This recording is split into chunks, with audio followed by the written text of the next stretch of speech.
Delhi tour లో వెళ్ళిన రేవంత్ రెడ్డి అంటే రాష్ట్ర అభివృద్ధి గురించి మాట్లాడతారా ఏదో మాట్లాడతారా అనుకుంటే బాంబు పేల్చారు. ఏంటి? గుడ్ మార్నింగ్ అండి. ముందుగా మీకు అదేవిధంగా జీ న్యూస్ ప్రేక్షకులకు మరి కోపానలిస్టులందరికీ నమస్కారం.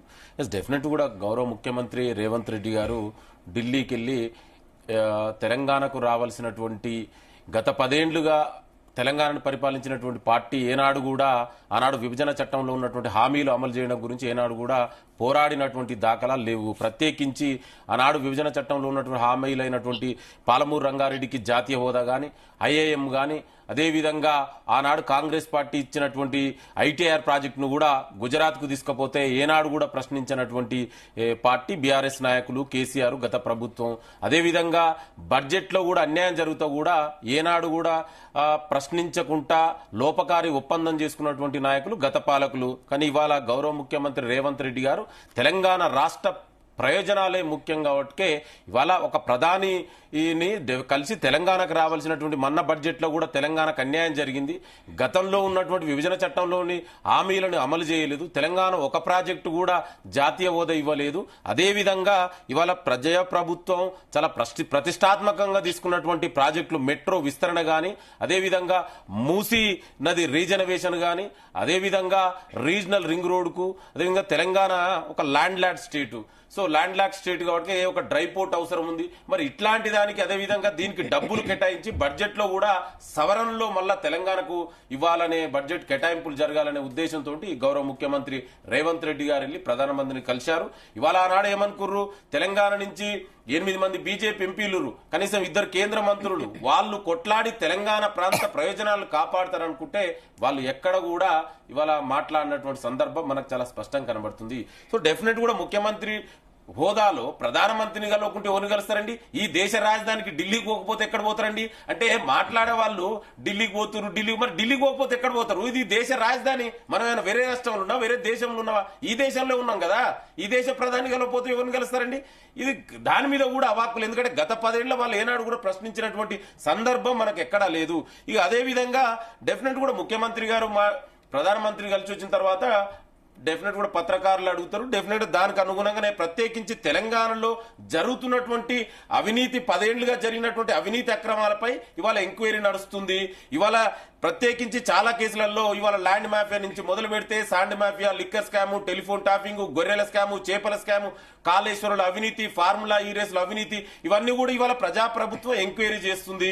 ఇవాళ ప్రత్యేకించి కాళేశ్వరం మీద ఎవరైతే ఆనాడు కేసేసిరో ఆ లాయర్ సంజీవరెడ్డి చనిపోయి అదేవిధంగా అక్కడ కేసు వేసినటువంటి రాజలింగమూర్తి ఇవాళ హత్యకు గురి కావడం జరిగింది. అదేవిధంగా మొన్ననే గతంలో దొరికినటువంటి డ్రగ్స్ కేసులో కేదరి గారు ఇవాళ దుబాయ్ లో మృతి చెందడం జరిగింది. మరి ఇవాళ ఢిల్లీలో అదే దుబాయ్ లో బీఆర్ఎస్ సంబంధించిన ఎక్స్ ఎమ్మెల్యే కూడా అక్కడే ఉన్నాడు. అంటే ఇవాళ 10 ఏళ్ల తెలంగాణలో కేసీఆర్ పరిపాలన అంతా కూడా డ్రగ్స్ మయం చేసిర్రు.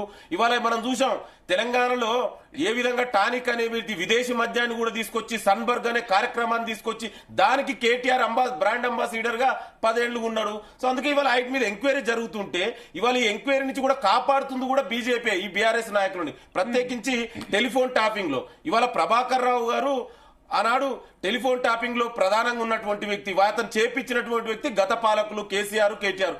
మరే ప్రభాకర్ రావుని ఈ దేశానికి తీసుకురావాల్సిన అవసరం బాధ్యత ఎవరి మీద ఉందండి? విదేశీ వ్యవహారాలు ఎవరికి సంబంధించినవండి? కేంద్ర ప్రభుత్వం చేతిలో ఉంటది.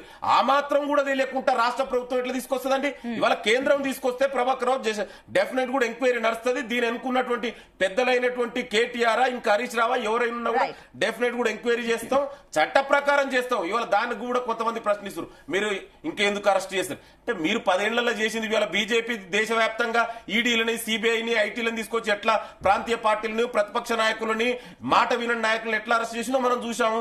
అదే విధంగా కేసీఆర్ కూడా 10 ఏళ్లలో ఆనాడు మా ప్రతిపక్ష నాయకుడు ఉన్నటువంటి రేవంత్ రెడ్డి గారినే మిడ్ నైట్ దర్వాజా తలుపులు బలగొట్టి ఇవాళ అరెస్ట్ చేసిరు. కానీ మేము ఆ విధంగా చేయం. అందుకే ముఖ్యమంత్రి గారు చాలా స్పష్టంగా చెప్పారు, చట్టం ప్రకారం న్యాయం ప్రకారమే ఎవరైనా కూడా ఎంత పెద్ద వ్యక్తులున్నా కూడా ఎంక్వైరీ ప్రకారం జరుగుతుంది. ఇందులో ఎవరిని కాపాడ ఇవాళ బీజేపీ, బీఆర్ఎస్ రెండు బీజేపీ ఇవాళ కేటీఆర్ ని అరెస్టు నుంచి కాపాడుకోవడం కోసమే ఇద్దరి మధ్యలో జరిగినటువంటి లోపకారి ఒప్పందంలో భాగంగానే ఇవాళ బీఆర్ఎస్ బీజేపీకి అన్ని ఎలక్షన్ లో కూడా సహకరిస్తుంది. అది చాలా స్పష్టంగా కూడా కనబడుతుంది. ఏమంటున్నంటే దయచేసి ప్రధానమంత్రిని కలిస్తే రాజకీయాలు మరి మీరు 10 ఏళ్లలో ఎందుకు కొట్లాడలేదండి? ఇవాళ డెఫినెట్ కూడా తెలంగాణ ప్రాంత ప్రయోజనాలు ముఖ్యం. పార్టీ కంటే మొదట ఈ రాష్ట్రాన్ని ప్రజలు మా ప్రభుత్వానికి అధికారం ఇచ్చారు. ఈ ముఖ్యమంత్రి రేవంత్ రెడ్డి గారు మంత్రిమండలి తెలంగాణకు రావాల్సిన ప్రతి పైసా కేంద్రం నుంచి తెలంగాణ వంచైనా కొట్లాడైనా ఒప్పించైనా తీసుకొస్తాం. మీరు 10 ఏళ్ళది చేయలే కదా, మీ దుర్మార్గాల వల్లనే కదా ఇవాళ. చూద్దామండి, అంటే మీరు కూడా మీకు కూడా టైం ఉంది, మీరు కూడా ఏం చేస్తారో చూద్దాం. డెఫినెట్ గా అందుకే కదా, అందుకే ప్రధానమంత్రి కలుస్తున్నాం. డెఫినెట్ కూడా ఇవాళ మాకు నమ్మకం కూడా ఉంది, ఇస్తారని. ఇవ్వకపోతే ఏ విధంగా తీసుకురావాలో ఆ విధంగా కొట్లాడి తెస్తాం. తెలంగాణ మరి దేశంలో లేదా? మళ్ళీ వద్దామండి. సతీష్ గారు గుడ్ మార్నింగ్ అండి. గుడ్ మార్నింగ్ అండి.